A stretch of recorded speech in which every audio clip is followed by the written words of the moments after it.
Bienvenue la famille sur notre chaîne Buzz Info TV. Comme on dit toujours, ici on continue avec les histoires incroyables. On a ajouté du buzz et puis les informations. Alors la famille, si vous êtes nouveau, nous vous présentons notre playlist. Allez faire la patrouille de notre playlist et vous allez trouver plein des histoires incroyables. Vous allez trouver des histoires qui vont vous édifier, des histoires que vous n'allez pas croire que ça existe. Comme je dis toujours que il y a certaines histoires, si on ne rencontre pas, les gens vont penser que ça n'a jamais existé, ça n'existait pas. Auparavant, aux jours anciens, quand même nous on était petits, même moi-même là, quand j'étais petite, il n'y avait pas des télévisions. Bon, il y avait des télévisions noir et blanc, il y avait peu de gens qui avaient des télévisions et des fois les gens, si vous n'avez pas de télévision, exemple, moi je me donne l'exemple là. Exemple, si moi je n'ai pas la télé là et mes enfants vont aller regarder la télé peut-être chez la voisine, il y avait donc, quand nous organisions. Et puis, il n'y avait pas de smartphone. Il y avait le téléphone qu'on appelle Ericsson. Moi, j'ai connu Ericsson. Donc, on appelait ça un Koni. Koni, là, c'est comme une partie de bois. Hein? Donc, comprenez, comme on dit Koni, là, cela veut dire que c'est seulement pour dire allô. Et à ce moment-là, le message était payant. Donc, le message SMS, là, était payant. Donc, c'était le deux façons de se communiquer. C'était justement appeler, dire allô, bonjour et tout. Et puis, SMS, c'est tout. Il n'y avait pas d'autre moyen de communication.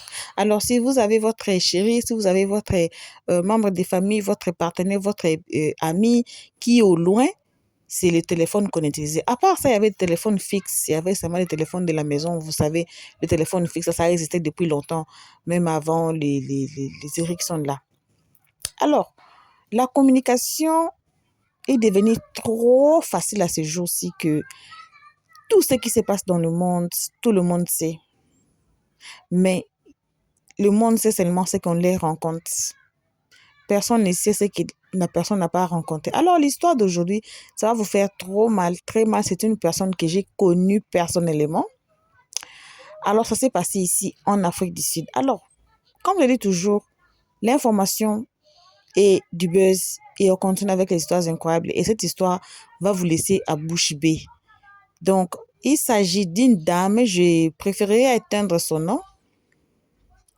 Et ceux qui ont vécu en Afrique du Sud, à Cape Town précisément, je peux dire à L6, à côté de la station, connaît la femme qui s'est brûlée à la maison avec ses enfants à cause de la dépression. J'ai pris mon temps, j'ai passé du temps avec la femme là, on s'est parlé, elle me racontait ses histoires et après, pour attendre justement après, qu'elle s'est brûlée à la maison avec les enfants. Ceux qui ont vécu à L6, comme je viens de dire, à un certain moment donné, ils peuvent savoir cette histoire. Alors, voici l'histoire. C'est une femme très jolie. C'est une dame, en tout cas, c'est parmi des jolies femmes de la RDC. Elle est très jolie, élancée, longs cheveux. Elle est vraiment très jolie. Elle est bois noir. Elle était bois noir. Alors, elle avait son mari. Bon, son mari venait d'une famille riche, mais son mari là, il est aussi, disons, l'enfant, comment on les appelle encore? La troisième génération des métis, là, on les appelle comment? Ah, moi, j'ai oublié. J'ai oublié les noms là. Bon, comprenez mon émotion. Donc, dans sa famille, il y a des blancs. Donc, le gars est la troisième génération des métis. Donc, il est teint clair. Donc, vous savez vous-même avec les métis, comment ça se passe. Famille, je vais ouvrir plusieurs parenthèses et on va continuer dans notre histoire. Le mariage que vous voyez, le mariage, c'est le consentement de deux personnes. Ce sont deux personnes qui se sont mis ensemble, qui se sont consenties ensemble pour rester ensemble pour toute une vie. Quand on se marie, au moment là où on est en joie, on n'envisage pas de divorcer. On ne pense même pas au divorce. On ne pense même pas qu'avoir laissé notre chéri quelque part et puis, ou bien se séparer. Non, on pense toujours au bonheur. On pense toujours à mourir entre les bras de chacun de nous. Donc, entre nous, c'est ce qu'on envisage. Mes familles, si je vous dis que les histoires que les femmes sont en train de passer dans les mariages, allez sur notre playlist et vous allez trouver la réponse du coach Amoun Chic qu'Anaïe avait donnée. Je réfère toujours cette vidéo. Allez retrouver. Allez écouter ce qu'Anaïe avait dit. Allez écouter. Elle a souffert. Son homme l'a batté devant les enfants. Son homme l'a insulté devant les enfants. Elle n'a pas pu. Elle n'a pas pu. À part la violence physique, il y a la violence mentale. On te traumatise. Ton homme te traumatise. Ton homme ne te donne pas la paix. Ton homme ne te touche pas. Hein? Il ne te tape même pas. Il ne te touche même pas. Mais ne touche même pas tes ongles. Même tes cheveux. Il ne touche pas. Mais le traumatisme. Ton homme te traumatise mentalement. Alors, ça donne aussi la dépression. C'est ce que la femme là. J'éteins son nom, je ne veux pas même citer le nom de ses enfants. Elle a eu 3 enfants. Elle est arrivée à avoir 3 enfants, des filles, avec le gars. Elle a dit que non, je vais m'asseoir. À un moment donné, elle a quitté sa maison. Elle est partie chez ses parents. Mais toujours les parents africains, nous qui élevons des enfants filles de futures générations, il faut faire trop attention, trop attention. Ne faisons pas vivre nos enfants ce que nos mamans ont vécu. Ne faisons pas vivre nos enfants ce que nos grands-mères ont vécu. Non. Non. Nos grands-mères ont vécu. Nos grands-mères ont... On les appelle, non, nos grands-mères ont eu des grands cœurs, ceci, cela. Mais ce sont des humains. Ce sont des humains. Nos mamans, nos grandes-mères ont beaucoup vécu dans des mariages qui, si on commence à les demander, on ne va même pas nous marier nous-mêmes. On ne va pas se marier nous-mêmes. Elles avalaient tout. L'humiliation, la violence, tout. Elles avalaient tout. Alors la femme ici, elle a quitté sa maison. Elle est partie chez ses parents. Vous savez toujours les parents africains, non? Et non, tu es déjà marié. On a déjà mangé l'argent du gars et de sa famille. Tu ne peux plus retourner ici à la maison. Tu as accepté de lui marier. À un moment donné, même, on te blâme même. On te dit que c'est toi-même qui as choisi cet homme. Pourquoi tu veux revenir ici encore? On t'a oublié, il n'y a plus ta place ici. Il n'y a plus ta nourriture ici, ta chambre est déjà prise par quelqu'un d'autre. Donc, tu n'as plus de la place ici. Ta place n'est que chez toi, là où tu étais parti marier. On te blâme même d'avoir été marié. Mais quand on te mariait, c'est eux qui étaient contents. Non, ma fille s'est mariée. Maintenant, à ce moment-là, on te laisse à toi-même. Avec toi et tes problèmes à toi. C'est comme si tu es venu au monde toi-même, tu t'es mis au monde toi-même. On te laisse avec ton problème de ton mariage. À un moment donné, elle n'a pas eu de choix. Ce n'est que de rentrer encore. Vous savez, hein? Je vous dis quelque chose. D'autres enfants que vous voyez naître là, vous voyez les enfants dans la famille, vous voyez la femme devenir enceinte. Parfois, c'est par là. Peut-être Dieu dit que non, je veux que vous soyez ensemble. Boum, la femme est tombée enceinte, sa deuxième fille. Elle a dit, bon, peut-être l'homme va changer, comme nous allons avoir notre deuxième fille, l'homme va changer. L'homme l'a maltraité même pendant la grossesse. L'homme a fui la maison pour 1 semaine, depuis il est parti. Il est parti, mais bon matin comme ça, c'est comme s'il partait au travail, mais il est parti. 1 semaine dehors, il n'est pas revenu. Il n'a pas laissé l'argent. Vous voyez, nous au Congo, non? On mange seulement par jour. Chaque jour, donc on mange, on fait le marché chaque jour. Donc on mange journalier. Mais toi, tu connais, tu as une femme enceinte à la maison. Et puis tu es parti une semaine sans même dire un mot là où tu étais parti. La femme a cherché. Après une semaine, l'homme rentre. Qu'elle ne demande pas. Quand elle a commencé à demander, commencé à brutaliser la femme enceinte jusqu'à la gifler.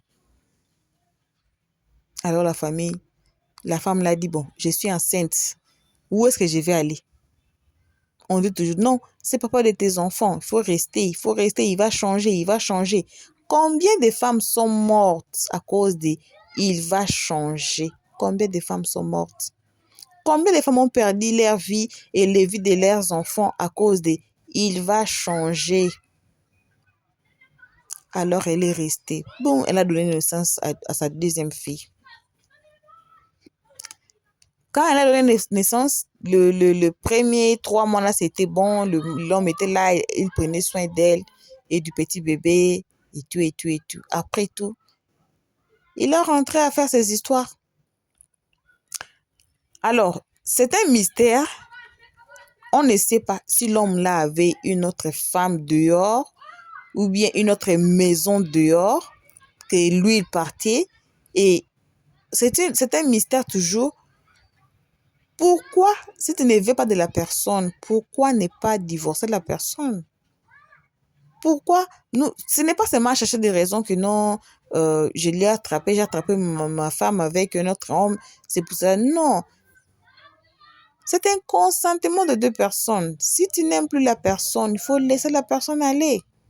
Laissez la personne. La personne t'aime, la personne reste attachée à toi. Mais si toi, tu n'aimes plus la personne, dis à la personne la vérité que voici, voilà, je t'avais aimé, mais à ce moment ici, non, I'm feeling null.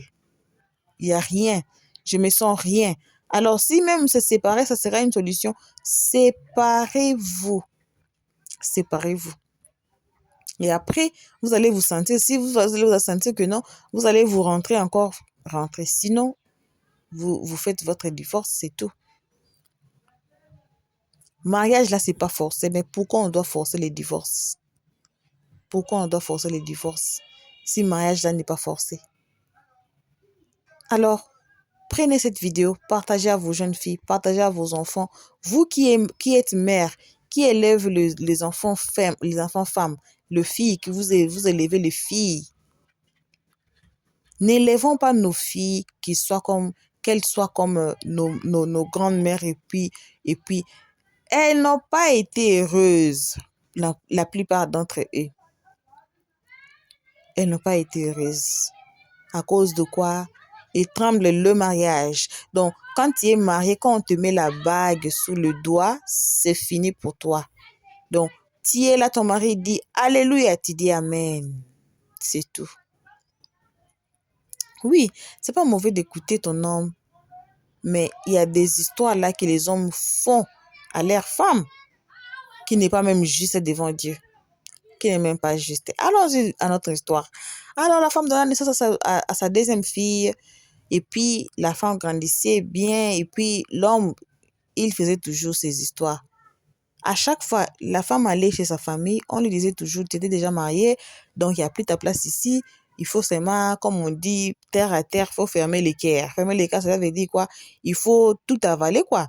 Il faut vraiment garder ton foyer. Il faut pas laisser les gens connaître ce qui se passe dans ton foyer. Il faut chercher comment gérer ton foyer.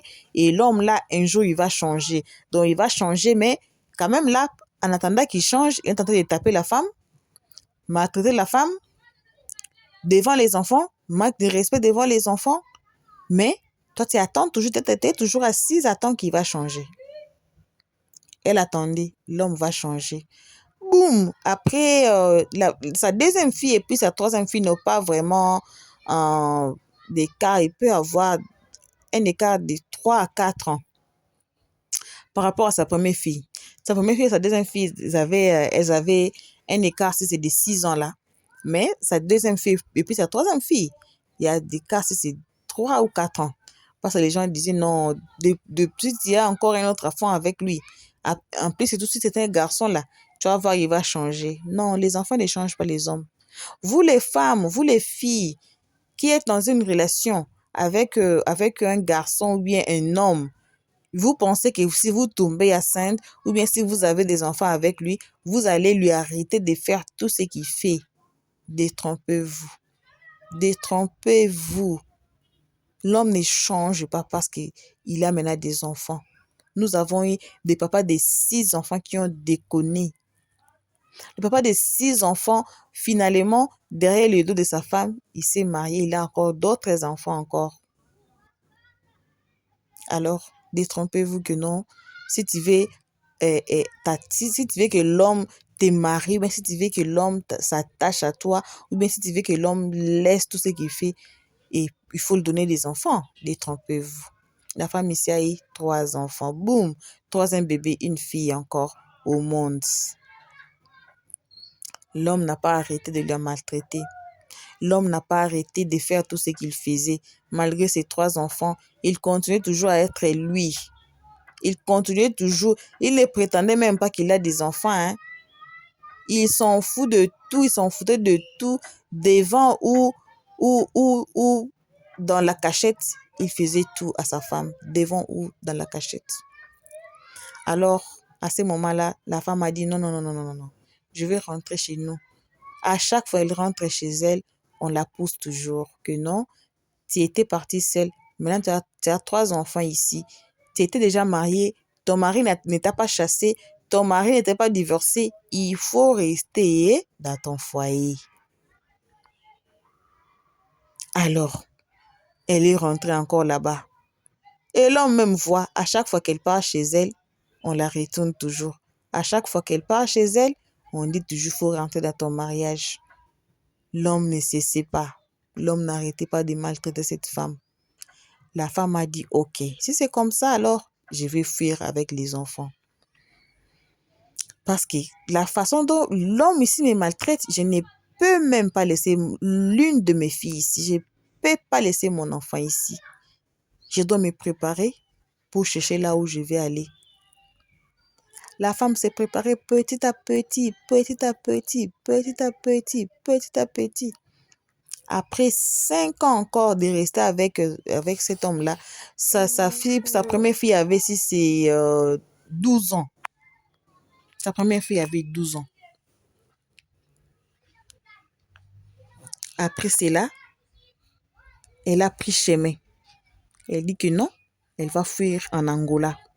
Parce que tellement que sa famille, à chaque fois qu'elle part chez elle, sa propre mère, son propre père la repousse, disant que non, tu étais déjà mariée, il n'y a plus ta place ici. Maintenant, tu viens maintenant même avec 3 enfants, tu étais seule. Maintenant, tu viens avec 3 enfants. On ne peut pas te lever, toi et tes enfants. Ton mari ne t'a pas chassé, alors il faut rentrer. Elle a dit qu'elle va partir avec les enfants.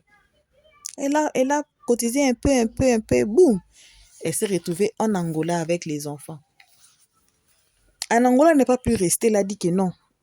Là, c'est chaud, ça chauffe pour moi. Je veux chercher encore à aller d'autre part ailleurs parce qu'en Angola, ici, c'est pas ma façon de vivre comme moi j'aime vivre. Elle a commencé à faire ses petits commerces en Angola pour encore cotiser un peu d'argent, encore, pour chercher là où aller. Et puis, bim, elle s'est retrouvée ici en Afrique du Sud. Merci et grâce à Dieu, elle s'est retrouvée ici en Afrique du Sud, l'école même. Si on vous dit combien les écoles de l'État payent, c'est presque rien. À moins que vous dites que non, je vais mettre mon enfant dans une école privée. Là, vous allez payer. Mais les écoles de l'État ici, si on vous dit combien on paye ici avec les écoles de l'État, on ne peut même pas dire que c'est même les frais. On dit que c'est justement, comme on dit à la dot, là, c'est justement un symbole. Ce n'est même pas le frais. Ce n'est même pas le frais scolaire, ça. Ce n'est même pas le frais scolaire. C'est tellement tout petit que on ne paye même pas. J'ai payé, même on ne paye pas. C'est justement un symbole, c'est tout. Grâce à Dieu. Elle a trouvé l'école pour ses enfants, les 2 enfants. La première fille, la deuxième fille, elles ont commencé à aller à l'école. Elle restait avec la 3e enfant. Maintenant, en Afrique du Sud, ici, et surtout à Cape Town ici, c'est pas un pays là que tu peux aller t'asseoir chez les gens, ou bien on peut te prendre, quelqu'un peut te prendre à charge pour rien, ou bien nous ici en Afrique du Sud ici, nous avons des familles, mais on se comporte, c'est comme si on n'a pas de famille. Donc l'autre est ici, l'autre est là-bas. Vous allez passer des années sans se voir. Vous allez peut-être, même si vous êtes dans le même quartier, même si vous êtes dans les mêmes communes, pour se voir comme ça, tellement que tout le monde est occupé, nous sommes busy, on appelle ça le pays de Mandela, trop busy, trop occupé à chercher de l'argent, comment vivre. On ne se voit même pas. On ne se voit même pas. Nous avait, on avait notre, la tante de mon mari, elle était ici même à Cape Town même. On passait même 5 ans sans se voir. 3 ans sans se voir, mais on est toujours à Cape Town. On est toujours à Cape Town. Heureusement, ils sont partis aux États-Unis. Ils nous ont laissés ici. Mais on tapait même 3 à 5 ans sans se voir, imaginez. C'est comme ça ici dans les pays ici. On ne blâme personne. Donc, le pays ici, surtout précisément à Cape Town, c'est le pays, c'est c'est là où il n'y a pas, je ne sais pas comment dire. Ici, on travaille. Ici, on travaille. C'est tout tout ce que je peux vous dire. Ici, à Cape Town, on travaille. Tu ne travailles pas, tu dors dehors. Moi, je vous dis ici, j'étais une fois dehors. J'ai dormi dehors avec ma petite fille. Là, elle avait 6 et 3 ans. Dehors. Donc, ici, on est trop, tellement de calculs à faire là. Si vous bougez quelque chose là, non, ça ne va pas vous tenir. Quand on fait tout là, on fait par mois. Alors, qu'est-ce qui m'est arrivé? On avait payé les loyers, alors que les gars ont mangé l'argent. On a donné les préavis pour qu'on quitte la maison. Lui, il mangeait l'argent. Boum, les shérifs sont venus, nous ont fait sortir dehors. Alors, nous, on avait déjà payé les loyers. La personne avait déjà pris l'argent. Mais maintenant, au milieu du mois, là, où est-ce que tu vas trouver encore l'autre argent pour payer les loyers encore? Il n'y a pas. Allez, on nous a mis dehors. Toute la maison, c'était ces 5 chambres là, on nous a mis tous dehors. On nous a mis tous dehors. Et tu vas appeler celui-là, hey, je suis occupé. Tu appelles celle-là, hey, moi je n'ai pas d'espace. C'est comme ça, on a fait décide. Alors, Lily a dit que non. J'ai mes 3 enfants, je veux me battre. Je veux me battre. Oui, c'est comme ça. Donc, on revient dans notre histoire. Alors, la femme dit que non, elle a trouvé l'école pour ses 2 filles. Elle va commencer à rester avec sa cadette. Maintenant, là où elle restait, elle a trouvé, c'est pas un appartement, donc on appelle ça en anglais bachelor. C'était un bachelor là où il y a seulement, comme disons, comme une grosse chambre, là où tu vas couper toi-même, tu vas mettre ta cuisine, tu vas mettre des histoires, donc tu as coupé chambre et cuisine dans les bachelors là. Donc, je ne sais pas comment on appelle ça en français. C'est comme ça elle vivait avec ses enfants. Tellement qu'elle avait laissé son mari et elle n'a pas voulu encore s'engager dans des relations encore amoureuses. Elle a dit que non, elle va élever ses enfants toute seule. Maintenant, chercher pour du travail. Chercher pour du travail. Si elle cherche du travail, elle se dit, si je commence à travailler, qui va rester avec mon bébé? Qui va rester avec ma petite fille, mon enfant? Alors, elle s'est dit non. C'est mieux qu'elle fasse des commerces. Elle a commencé à cotiser un peu. Allez, elle est arrivée à ouvrir, c'est pas du tout, je vais pas dire une boutique, hein, parce que elle quittait sa maison, elle vendait les chips, les bonbons, hein, c'est comme si les histoires de la boutique là, mais pas les savons, hein, seulement les chips, les bonbons, les cigarettes, les petites histoires comme ça, les allumettes, les petites histoires. Elle déplaçait là où elle était, là où elle vivait, pour aller vendre là où il y avait la circulation. Donc, elle amène sa table, elle amène le parasoleil, elle amène sa chaise. Donc, elle amène tout là-bas, de l'eau et puis et tout. Et puis, c'est là où elle va passer la journée. Elle va rester avec ses enfants. Et puis, elle va rester d'abord avec sa petite cadette. Et puis, quand les deux là vont revenir, elles vont joindre leur maman là où elle vendait. Si elle va préparer, elle prépare là-bas. Ou bien, si elle a préparé à la maison, elle va envoyer ses enfants, les 2 filles, d'aller à la maison, d'aller manger et de prendre leur petite sœur, d'aller la nourrir. Et puis, si elle veut rentrer, elle rentre. Si elle veut regarder la télé, elle peut rester à la maison. Mais la plupart des fois, quand j'ai passé là, tu as toujours trouvé qu'elle est avec ses enfants. Elle aimait vraiment ses enfants. Comment moi j'ai connu la femme? Je connais la femme, c'était ma route du travail. Moi, je ne savais même pas qu'elle était congolaise. Et un jour comme ça, je suis tombée, vous, elle parle lingala avec ses enfants. J'ai dit, oh, maman, vous êtes congolaise? Elle dit, ouais. Ah. Et puis, j'ai commencé maintenant à acheter les bonbons, j'ai commencé à acheter les biscuits, donc les petites histoires qu'elle vendait là pour la soutenir parce que je la voyais avec ses enfants. Je ne savais pas qu'elle était congolaise. Chaque fois que je passais là, je vois seulement, elle est là avec ses enfants. Je pars au travail, elle est en train de se faire sauter ses histoires avec son bébé. Et puis, moi, je passe. Moi aussi, j'avais ma fille. Et puis, quand je rentre du travail, elle est là avec ses 3 enfants. Elle est là. Bon, une fois là, je suis passée justement à côté d'elle. Et puis, j'ai écouté le parler lingala. C'est comme ça, on s'est connus. Et tellement elle savait comment tresser les cheveux aussi. Elle faisait aussi le business à tresser les gens les cheveux. Seulement sur sa table là, quand une cliente vient, elle tresse les cheveux. Moi, c'est, ah, toi aussi tu tresses les cheveux? Oui. Ah, il faut tresser ma fille, hein. J'ai amené ma fille là-bas. Elle tressait ma fille les cheveux, on paye. Elle tressait les cheveux très, très, très bon là même. Bon. Alors, c'est comme ça que j'ai connu la femme. Et une fois, elle m'a invitée chez elle à la maison. Je suis partie et tout et tout. Et puis, à la connaître très bon, comme ça. Il y avait une fois que j'avais pas du boulot. Vous voyez, j'avais pas du boulot. Et j'étais tombée malade. Quand j'étais tombée malade, je suis partie à l'hôpital. Le docteur m'a dit que non. Toi, tu n'es pas quelqu'un de rester à la maison. Toi, il faut sortir.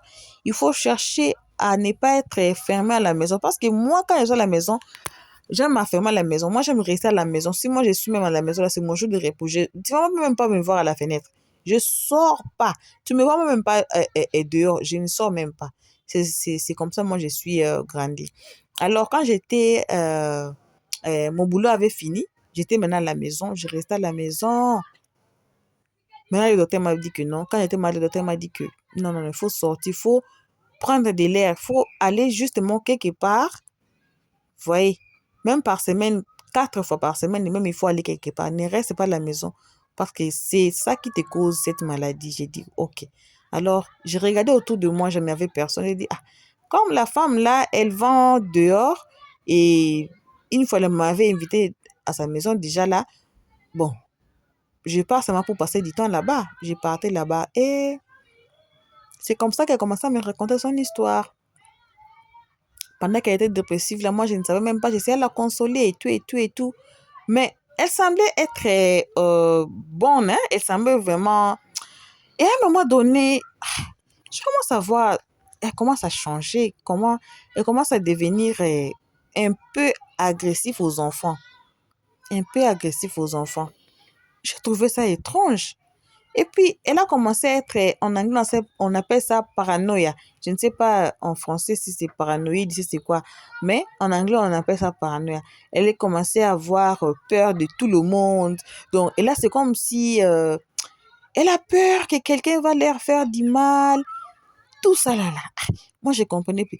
Jusqu'à ce qu'elle a commencé à avoir peur. Moi, j'ai dit non, non, non, non, non. J'ai pas plus chez elle parce elle a maintenant peur de tout le monde. Elle a peur de tout le monde. Personne ne touche ses enfants. Personne ne parle à ses enfants. Ses enfants partent à l'école. Elle va écrire le verset biblique sur le front des enfants, sur le main des enfants, sur le pied des enfants. C'est comme si elle avait peur que quelqu'un fasse du mal à ses enfants, ou bien à elle-même, ou bien à elle et à ses enfants. Elle était arrivée à ce niveau-là. Dépression l'a frappée.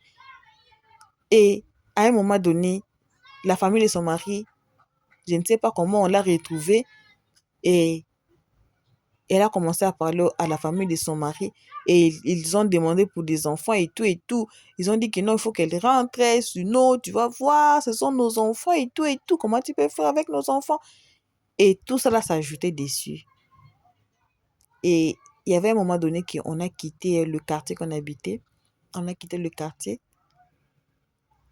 Après, justement, ça n'a même pas fait 2 ans. C'était peut-être 1 année et demie, quelque chose comme ça, que je suis partie dans les quartiers là. Parce que ma fille étudiait là-bas déjà. Il y avait... c'était l'école maternelle. C'était maternelle, c'est même pas maternelle, mais c'est la crèche même. C'est la crèche. Ma fille partait à la crèche. Et nous avons une très bonne relation avec la dame, le propriétaire des crèches là, jusqu'à aujourd'hui, on se parle parce que vraiment, on a une très bonne relation. Aujourd'hui, ma fille a 15 ans. Elle va avoir 16 ans.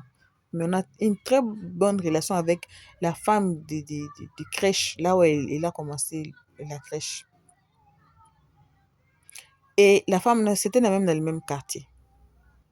Et voilà, je suis passée par la crèche là pour saluer la dame. Et c'est elle qui m'apprend que non. Est-ce que tu sais que la femme congolaise là, elle s'est brûlée avec les enfants? J'ai dit que non, ne dis pas ça. Je ne suis pas encore arrivée là-bas.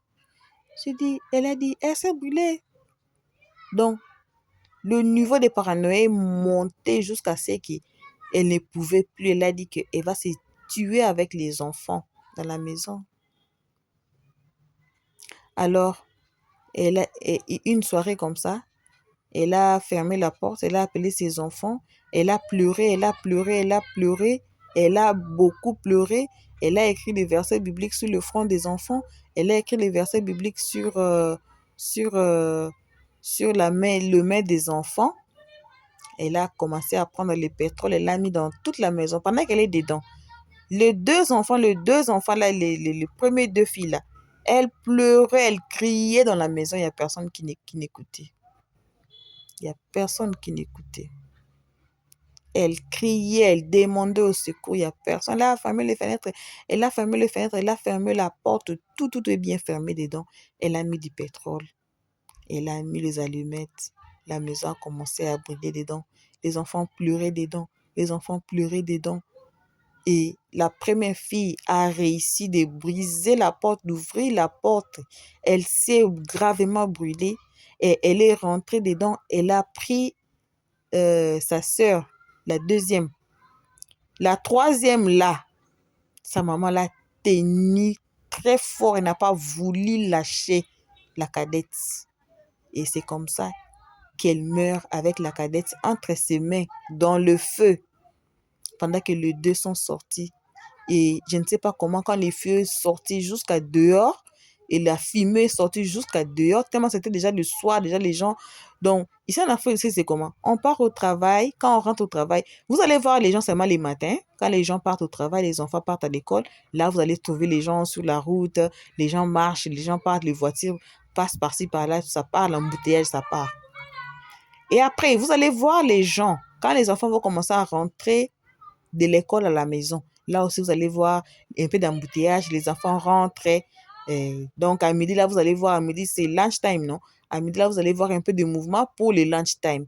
Et puis, vous allez voir les gens quand les enfants rentrent de l'école à la maison. Et puis, le soir, vers 17h, 18h, donc 16h, 17h, 18h, les 3h là, c'est là aussi vous allez voir les gens dehors. C'est pas comme dans nos pays là, à tout moment vers 4h, 17h, vous allez voir les gens marcher. Non, ici, c'est pas comme ça. C'est les heures là que je vous dis, vous allez voir les gens. Pourquoi? Parce que quand les gens entrent dans leur maison, ils ne sortent plus. Même moi-même, je vous dis que je suis à la maison, mais même à la fenêtre, tu ne vas pas me voir. C'est comme ça, on est. People are minding their own businesses. Donc, quand tu es à la maison, tu es chez toi, c'est fini. Quand tu entres à la maison, si tu n'as pas chez les pères, c'est fini. On est comme ça. Alors, elle a attendu jusqu'à ce moment-là que les gens rentrent du travail, jusqu'à ce que c'est le soir même là que tout le monde est chez elle à la maison. Et puis, on est dans la maison. C'est comme ça, elle met le pétrole et elle alimente les feux et elle se brûle là avec les enfants dedans. Heureusement, les deux premières filles ont pu échapper. Et la troisième fille, la grande fille qui faisait ses efforts à aller prendre sa petite soeur, la cadette, entre les mains de sa maman, la maman a tenu forte la cadette pour mourir avec. Et elle mourra comme ça, avec la cadette entre ses mains. Alors, famille, cette histoire, ça m'est venu à la tête. C'est pas pour rien, c'est pour vous édifier. C'est pour édifier nous, mamans, qui élevons des enfants filles. C'est pour édifier nos jeunes filles dehors là-bas. On ne refuse pas que nous aimons nos hommes. On ne refuse pas l'amour. Oui, aimons-le. Mais quand ça arrive à te choisir, choisis ça toi-même. Choisis-toi toi-même. Choisis-toi toi-même d'abord. Ne choisis pas un homme avant toi. Mets ta vie devant tout. Oui, on les aime, mais aimons-le doucement. Aimons-le doucement. Vous voyez là où ça a commencé. Une fille d'autrui qui était née dans sa famille, élevée dans sa famille, au calme. Tu rencontres une fille d'autrui, tu la maries, tu commences à la maltraiter. Et voilà comment la femme est morte. Et les enfants, ici, tellement les pays ici, les enfants et les femmes, il ne faut pas toucher ici dans les pays. Si tu vas avoir le problème avec le gouvernement sud-africain, touche aux enfants, touche aux femmes, tu vas voir ce qu'on va te faire. Alors les enfants là, les gouvernements les ont récupérés. Tellement ici, elles n'avaient pas de famille, elles n'avaient personne.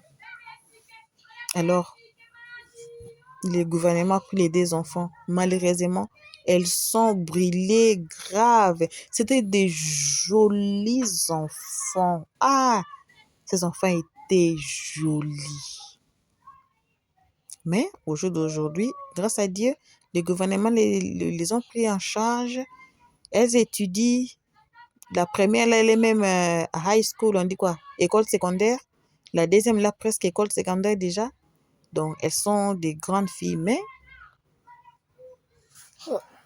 leur maman les a fait défaut d'allumer les feux et de mourir avec elle. Mais heureusement, Dieu les a sauvés. Donc, famille, voici l'histoire. Partagez cette histoire au maximum. C'est pas venir dans ma tête pour rien. C'est pour vous informer, vous donner des conseils. Prenez soin de vous. Prenez soin de vous. Prenez soin de vous. En tout cas, prenez soin de vous. Si vous avez vos enfants, aimez-vous, aimez vos enfants. Élevez vos enfants. Élevez vos enfants. S'il y a une relation qui ne tient pas, s'il faudrait divorcer, dans la paix du Seigneur, faites-les. Peut-être, on ne sait pas, on s'étonne au jour d'aujourd'hui, on ne sait pas. Est-ce que c'était le sort lancé par la famille de son mari? Parce qu'il y avait à un moment donné, la famille de son mari qui mettait du bruit à cause des enfants, qui demandait les enfants et tout et tout. Est-ce qu'ils ont fait quelque chose de leur part? On ne sait pas. Mais voilà la famille qui a perdu leur fille.